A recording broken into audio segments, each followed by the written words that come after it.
Twee jong swart vroue van Noordwes hoop om naam te maak in 'n bedryf wat deur witmans oorheers word. Die vriendinne Martha Nomawele en Refilo Esekau is professionele grootwildjagters. Some of why they didn't want to hire us. They say we're just joking, saying that we want to be professional hunters, black professional women.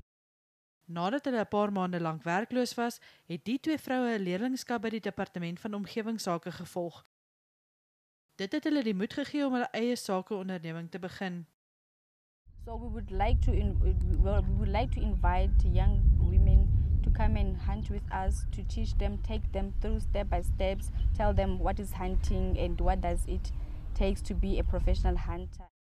Terwyl diereregte groepe gekant is teen trofeejag, Esekau en Nomawele dat hul praktyk wildbewaring bevorder, indien dit reg bestuur word. So like basically we are not killing them, we are also conserving them, because we don't just get into the field and shoot whatever we want. We look at the numbers of animals that we have.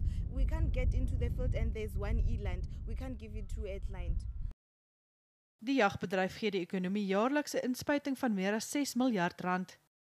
Daar is egter steeds verdeelde opinies oor die bedryf.